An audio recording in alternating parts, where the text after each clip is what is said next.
Good morning, children. I am Asha. Today, I have brought another practice session for you, which is based on your literature book Beehive, Poem 5, A Legend of Northland. The questions in this practice sessions are based on your latest CBSE exam pattern 2022, which is assertion based reasoning questions and MCQ pattern questions. So,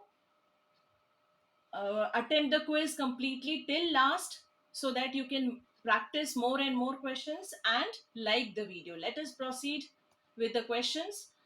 First, let us know what are assertion reasoning based questions. भाई ये assertion reasoning based नया जो CBSE ने दिया है होता क्या है?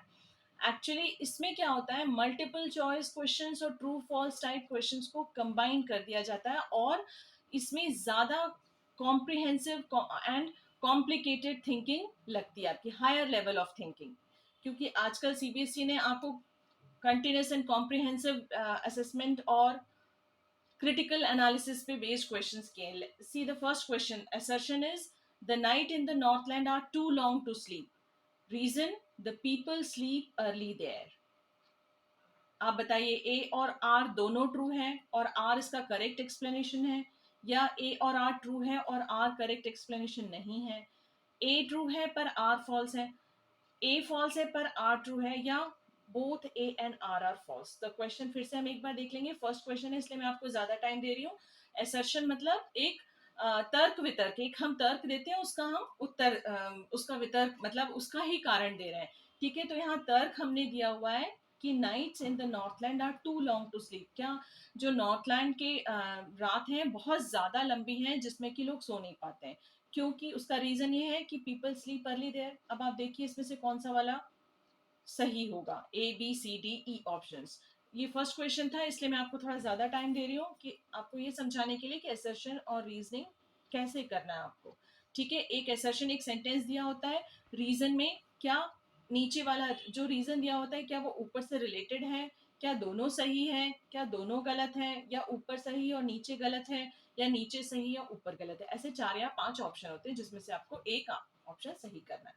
तो हम इसका आंसर आप लोग गेस कीजिए. 5 सेकंड तो वैसे खत्म हो गए हैं, लेकिन अगले से हम देखेंगे. 5 सेकंड ही 10 सेकंड ही दूंगी मैं आपको टाइम. ठीक है, तो आई होप आपने आंसर कर लिया होगा. Let us discuss the answer. A is true but R is false. A, nights in the Northland are too long to sleep through. Yes, ये तो सही है क्योंकि पोएम में हमने देखा था कि जो नॉर्थलैंड में रातें बहुत लंबी होती थी और लोग सो नहीं पाते थे. पीपल स्लीप अर्ली देयर, ये उसका रीजन नहीं है. ठीक है, रीजन ये नहीं है कि वहां लोग जल्दी सो जाते थे, वहां रीजन ये है कि वहां रातें लंबी होती थी. तो हमने सी वाला ऑप्शन आंसर मार्क किया है. आई होप आपको असर्शन बेस्ड रीजनिंग क्वेश्चंस कैसे करने हैं समझ में आ गया होगा. अगर आपको पोएम में कोई भी डाउट है तो आप मेरे से पहले वाला वीडियो जिसमें मैंने पोएम फुली एक्सप्लेन की है उसको देखिए, उसकी लिंक मेरे डिस्क्रिप्शन बॉक्स में है. ठीक है, now let us proceed to the next question. Question 2. Children of Northland wear furry clothes. Fur के क्लॉथ्स पहनते हैं. The weather in the Northland is very cold. चलिए आपका टाइम शुरू है. ए और ट्रू दोनों सही है और आर सही एक्सप्लेनेशन है. ए और ट्रू दोनों सही है पर आर उसका सही एक्सप्लेनेशन नहीं है. बताइए. आई होप आपने कर लिया होगा. Late us see the answer. Assertion हमने दिया था चिल्ड्रन ऑफ नॉर्थलैंड वियर फरी क्लोथ्स. ये सही था कि नॉर्थलैंड के बच्चे जो हैं फरी क्लोथ्स पहनते हैं. Weather in the Northland is very cold. और दूसरा हमने रीजन दिया है फर क्लोथ्स क्यों पहनते हैं, क्योंकि वहाँ का जो वेदर है वो बहुत कोल्ड है. तो हमने देखा A option both A and R are true, दोनों सही हैं but R is the correct explanation of A. Now next slide. Next question. People of Northland harness bullocks to the sledges. उनकी जो गाड़ी होती है उसमें वो बुलॉक्स लगाते हैं.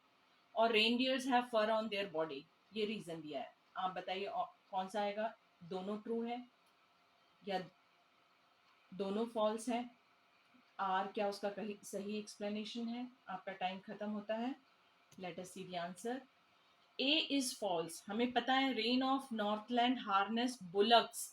बुलक्स नहीं हार्नेस करते हैं. क्या हार्नेस करते हैं, क्या हार्नेस करते हैं. रेनडियर्स हार्नेस करते हैं. ठीक है, तो हमारा हम पहले ही चले जाते हैं कि ए जो है वो फॉल्स है और आर जो है वो ट्रू है। यस, ये सही है कि रेनडियर्स के बॉडी पर फर होते हैं। नेक्स्ट क्वेश्चन देखिए, Saint Peter Saint Peter travels round the world, ये सही था। ही प्रीच्ड पीपल, क्या वो लोगों को प्रीच करते थे? ऑप्शंस आपके सामने पांचों हैं, फटाफट सोचिए। Your time is up, let's see the answer.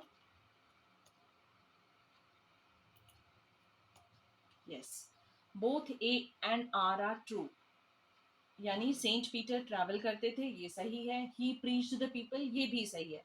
But R is not the correct explanation of it. ये कैसे हो गया? वो लोगों को प्रीच इसलिए करते थे, वो ट्रैवल इसलिए करते थे क्योंकि उनको प्रीच करना था, ऐसा जरूरी नहीं था। ठीक है, ऐसा जरूरी नहीं था कि वो ट्रैवल ही इसलिए करते थे कि उनको लोगों को प्रीच करना है। Okay, yes, next question. Saint Peter blessed the women, Saint Peter ने लेडी को ब्लेसिंग्स दी, आशीर्वाद दिया। द क्यों? द वुमेन गेव हिम की, क्या ये सही है इसका reason? Your time is up, चल देखिए answer. Yes, shall we discuss the answer? Yes, Saint Peter ने ब्लेस किया था कि कर्स किया था? उसको चिड़िया में बदल दिया था, तो इट वाज अ कर्स। सो कर्स किया था, तो ए तो फॉल्स हो गया। The women gave him cake, no, she was too miser, उसने तो केक ही नहीं दिया था, तो ए और आर दोनों ही फॉल्स हैं। Let us proceed to the next. These are the examples of some assertion based reasoning questions. आपको assertion और reasoning क्या होता है ये समझाने के लिए दिया था। Now some simple MCQs questions. Yes. Where is Northland located? Time आपका, it is near Scotland, it is in Holland, it is an island of New Zealand, it is an island of Ireland. कहाँ का है भाई, बताइए। Your time is up. Yes. It is an island of New Zealand, north pole की तरफ New Zealand में एक ये आइलैंड है, नॉर्थलैंड। ठीक है, now next question. People in Northland can't sleep the winter through, वहां के लोग क्यों नहीं सो पाते? Because the nights are too short, because the nights are too long, because all the time is night there and there is no night there. क्या reason हो सकता है? Your time is up, let us see the answer. Yes, the nights are too long there, वो इसलिए नहीं सो पाते थे क्योंकि रातें इतनी लंबी हुआ करती थी। Now next question. Which animal is harnessed by the people of Northland in their sledges? अभी हमने पढ़ा कौन सा एनिमल हार्नेस, हार्नेस मतलब पट्टे से बांधना, कौन सा एनिमल करते थे? Foxes, oxen, bullocks and deers. Answer yes, अभी अभी पढ़ा था हमने, the answer is reindeer. Now let us move ahead. The children of Northland wearing furry cloths look like, वो किसके जैसे फरी क्लॉथ्स पहन के किसके जैसे दिखते थे? पप्स के जैसे, फॉक्स के जैसे, फॉन्स के जैसे एंड बियर कब्स के जैसे। कैसे दिखते थे? जल्दी, quick. Yes, your time up, let's see the answer. It's bears cubs, bear के बच्चों जैसे दिखते थे। ठीक है, in what conditions does the people of Northland go for sledging? Sledging मतलब बांधना, एनिमल के गले में पट्टा बांधना। कौन सी कंडीशन में जाते थे, कब, किस सीजन में जाते थे? In summers, during vacations, when snow falls, all. कौन से कंडीशन में, कौन से सीजन में जाते थे? Yes, time up, answer is when snow falls, जब बर्फ गिरने लगती थी तब वो अपने स्लेज में रेंडियर्स को हार्नेस कर लेते थे। Next question. What did Saint Peter do during his travels around the world? वो अपने travels के टाइमर में जब वो ट्रैवल करते थे तो क्या करते थे? He looked after people. He looked after poor and rich. He preached people. He met little women. He begged for food. क्या करते थे? अभी हमने देखा था, He preached people. ठीक है, What did Saint Peter do during his travels around the world? अब वो जब ट्रैवल करते थे तो वो करते क्या थे? He looked after the poor and rich. He preached the people. He met little women. He begged for food. अभी हमने आंसर देखा, He preached the people. Okay. Now next. In what task was the little woman busy when Saint Peter went to? जब Saint Peter उस lady के घर पहुंचे तो वो क्या कर रही थी? वो cakes, she was eating cakes, She was giving away cakes to poor. She was making and baking cakes, and she was putting cakes on the shelf. क्या कर रही थी वो? केक खा रही थी कि बना रही थी कि दे रही थी कि शेल्फ में रख रही थी? Time up. Answer is she was making and baking cakes. Now next. At what time of the day did Saint Peter reach the little women's cottage? Cottage क्या होता है? घर. किस टाइम में? कौन से सुबह के टाइम? कौन से टाइम में गए थे? In the morning, at noon, at the close of the day, at night. सुबह के टाइम गए थे, दोपहर में गए थे, शाम को गए थे या रात में गए थे? Answer is at the close of the day. Next. What help did Saint Peter ask from the little woman? Saint Peter ने क्या मदद मांगी? A shelter, क्या रात में रुकने के लिए जगह मांगा था? A single cake, केक मांगा था? कुछ कपड़े मांगे थे या कुछ पैसे मांगे थे? बताइए. Let's see the answer. The answer is a single cake. एक रोटी ही मांगी थी. Next. The little woman baked a cake for Saint Peter. Then why did she not give it? उसने रोटी बनाई थी पर दी नहीं. क्यों? She thought it was too large या too big to give away. बहुत बड़ी है देने के लिए. या too small for the holy man. उस holy man के लिए बहुत छोटी है. या the holy man won't like it. क्या प्रीस्ट को पसंद नहीं आएगी? या केक was not tasty, या जल गई थी रोटी, टेस्टी नहीं थी? क्या रीजन था? was too big to give away. उसे लगा कि रोटी देने में के लिए बहुत बड़ी है. Now next. What made Saint Peter angry? गुस्सा क्यों हो गए? Women's greed के कारण, women's selfishness के कारण, women's pride के कारण या women's kindness के कारण? Greed मतलब लालच, selfishness मतलब अपना सिर्फ स्वार्थ, pride घमंड और kindness दया. बताइए. ग्रीड, लालच से, लालच के कारण. ठीक है, उसके पास इतना सब कुछ होते हुए भी वो नहीं दे पा रही थी. What curse did Saint Peter pronounced on the selfish woman? क्या कर्ज दिया? Pronounce मतलब क्या कर्ज, क्या श्राप दिया? That she shall build her shelters as bird do. वो अपने अपना घर चिड़िया के जैसे मेहनत कर करके बनाएगी. She shall bore hard dry wood for her scanty food. वो अपना खाना तलाश करने के लिए दिन रात वो हार्डवुड को छेद करती रहेगी. She shall keep boring all the day. पूरे दिन बोर करती रहेगी. And all the above. Answer is yes, all the above. सारे थे उसमें, क्योंकि वुडपेकर सारा यही काम करती है. Next question. What was the selfish woman changed into after the curse? जब श्राप दे दिया गया, सेंट पीटर ने जब उस वुमेन को श्राप दे दिया, तो किस चीज में बदल गई? Into a fox, into a crow, an eagle और अ वुडपेकर. बताइए. फॉक्स बनी थी, क्रो बनी थी, ईगल बनी थी या woodpecker? Your answer is a woodpecker. Next. What happened to the old women's clothes? Old women के कपड़ों को क्या हुआ? जब वो बर्ड में कन्वर्ट हो गई तो उसके कपड़े का क्या हुआ? They were burn black as she went up through the chimney. जब वो चूल्हे के पास गई तो उसके कपड़े जल गए. या वुड यानी जंगल में खो गए, they were lost in the wood. या they were taken away by the thieves, चोर उठा के ले गए. और they were torn by wild animals, जंगली जानवर उसको चीर चीर कर खा गए. Answer is they were burnt black as she went up through the chimney. Next question. In which style is the poem written? ये मैंने आपको समझाया था. पोएम किस स्टाइल में लिखी गई थी? सोनेट के स्टाइल में, बैलेड के स्टाइल में, एपिक के स्टाइल में और नन. अब इसके लिए आपको पता होना चाहिए सोनेट क्या होता है. सोनेट एक 14 लाइन पोएम होती है. बैलेड बैलेड एक पोएम होती है जिसमें एक कहानी होती है, एक मॉरल होता है. एपिक एक लॉन्ग कहानी होती है, जैसे हमारे महाभारत और ग्रंथ जिसे बोलते हैं. ठीक है, तो इसका आंसर है this story is a ballad. Okay, now next. What is the rhyming scheme of the poem? Rhyming scheme क्या है? सोनेट की राइमिंग स्कीम क्या होती है?